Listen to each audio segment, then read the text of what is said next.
Do you see that as hard bargaining, or do you see that as bullying? Well, it seems, first of all, fairly colonialist, A. And secondly, I mean, how could you demand Ukraine so-called pay back what was given to them without any conditions?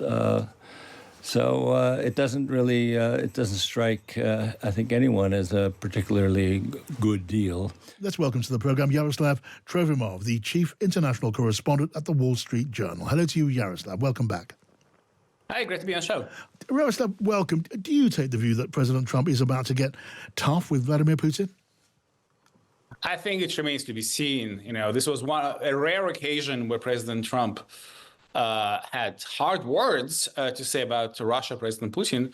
But as you said, just a few hours later, he had even harsher words to say to President Zelensky of Ukraine, warning him of very serious trouble should he fail to sign this deal on pretty much giving away Ukraine's natural resources to an American colonial administration, if you will. So the fact of the matter is that the last time the American and the Russian delegations met in Saudi Arabia last week, there wasn't much progress to speak of. And then I think what was really quite impressive is that the Russian negotiator there, Grigory Karasin, then went on Russian television and said, well, there probably won't be a ceasefire this year. It is not until the end of the year. It was naive to expect a breakthrough, and we will first need a breakthrough on the ground, meaning a Russian military victory, or politically, meaning the removal of the Zelensky administration in Kiev. Yeah. And that obviously timetable doesn't match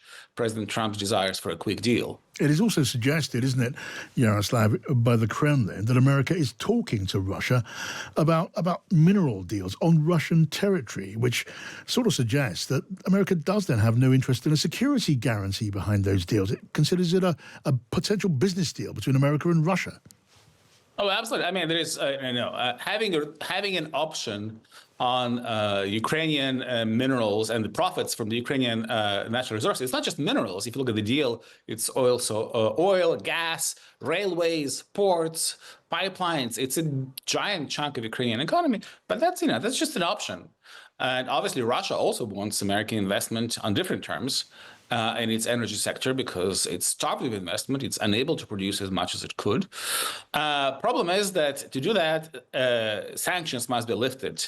And President Trump does not have the authority to lift some of these key sanctions by himself because some of them are codified by Congress, and others, such as replugging the Russian banks into the international financial system, SWIFT, require the European Union to assent. And so, he doesn't have all the cards here. The Europeans also have very significant cards. All right, great to talk to you. Thank you, Yaroslav, for your view. Yaroslav Trofimov at the Wall Street Journal. Now, I want to welcome to Drive, joining me right here in the studio, the former president of Estonia, Toomas Hendrik Ilves. Welcome to you, Mr. Ilves. Can I, first of all, knowing Estonia as you do, having led Estonia as you have, you're talking about a country, and you come from a country where skepticism about Russia and the intentions of the Kremlin is second nature. It is deeply embedded. Well, with that kind of history, I mean, which of course leads to our skepticism also about any deal with Russia, since our entire history, the unhappy sides of our history, are all kind of tied to broken promises with Russia. So, and I think Ukrainians have a very similar experience with that, which explains why there's a lot of skepticism in Ukraine, in my country, and all over Eastern Europe. All countries that have had to deal in a serious way with Russia, and a long history of broken treaties, broken promises. From hard experience. And your refusal to accept what Vladimir Putin and the Kremlin says on trust is very easy to understand. Now, what about America? And given all that you have heard, given all that we're hearing now, do you believe that the nations of Europe can now no longer accept America should be seen as a reliable ally? Well, I'd say that under the current administration, we see a very different approach to Russia than we have seen since 1945, and And I would say most people sort of view the approach that the U.S. takes right now as being naive and overly naive and too trusting of what the Russians are doing.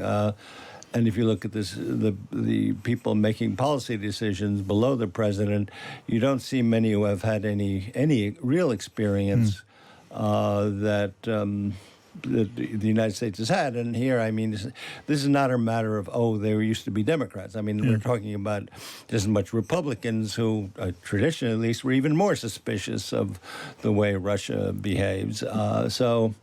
This seems to be more a matter of lack of knowledge and expertise. Okay, you talk about a lack of knowledge and expertise. You talk about naivety. You talk about a willingness to take Russia too much on Vladimir Putin's word. There is a more cynical interpretation, isn't there, which is that President Trump buys into the theory, the strongman theory, that the world should be carved up between the three strong powers of the world, America, Russia, and in the East, President Xi of China. Do you not subscribe to that view?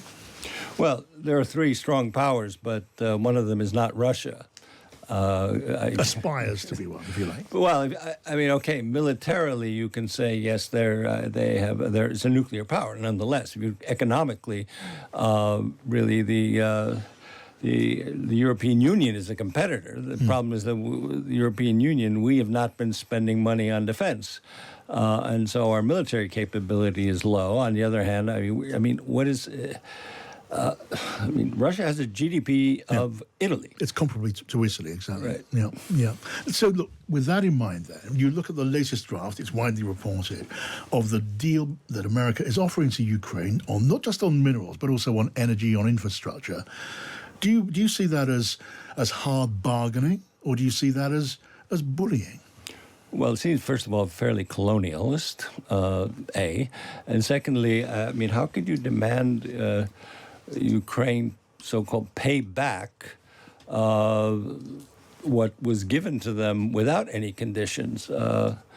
So it doesn't really, it doesn't strike, I think, anyone as a particularly good deal. Can't be called a good deal, but I mean, the cynical interpretation that it's America acting like a conqueror. You say colonialist. You do take that view. I would say yes. Looking at what is demanded, and of course the alternative is if they don't subscribe to the deal. We heard the President of the United States basically would wash its hands of Ukraine for not giving in to a very bad deal. This is not a negotiated deal between two sides. It's an ultimatum. Do you believe, then, Mr. President, that NATO in Europe is capable of stepping up sufficiently to deter Russia in future without American backup? Well, we would have to. If I don't know how much it's hit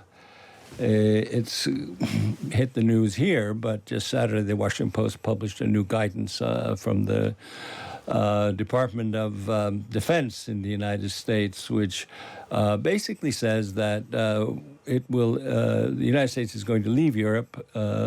It will maintain a nuclear umbrella, but that's it. And that if there's any fighting, the United States will leave that to the Europeans. Donald Trump has sort of suggested that as an ambition. Earlier, he said that I will tell Russia to do whatever the hell they want to countries that don't pay. But his understanding of that is somewhat different as well. I mean, it's really a matter of how much you devote to your own defense. In any case, what we have seen in Europe is that countries have really stepped up. We are at 3.6%. We're going for 5% of GDP next year. And I think that's pretty much the case in countries that border Russia. I mean, see, Poland is already at 5%. So I think we're going that way. Now, but it's going to take time. The fact that we can spend money now, and if we look at the massive amount of money that Friedrich Merz has plans to commit as soon as he becomes chancellor, all of those steps are absolutely needed. The problem is it will take years for the for industry to ramp up, to the defense industry, and so we don't have that much time. And Germany has a much greater capacity for public borrowing than many other countries, including this one. Last question before you leave us, and thank you, Mr. President, for joining us. You in the past, you've been associated with the Voice of America, Radio Free Europe. Radio Free Europe, yeah. And they've now been dismantled, like so many other things, by the new American administration. What do you make of that? Well, I read some of the justifications, which seem to be kind of loony. I mean, that these stations were broadcasting far left propaganda, which, I mean, to accuse Radio Free Europe of spreading far left propaganda is probably the last thing. They're known for their objectivity. But I would say that look, I'm not worried, actually, because I think the Europeans are going to step up. It's about time the Europeans step up and actually, I mean, Radio Free Europe, well, first of all, it's not much of a radio anymore. It's basically an internet news organization. But Europe is stepping up. The Czechs are going to offer them a building. The other European countries are going to provide some support. Even Norway is, I read, wants to do its part. So it's only appropriate that Free Europe comes from Free Europe. All right, Toomas Hendrik, former president of Estonia, thank you so much for joining us this afternoon.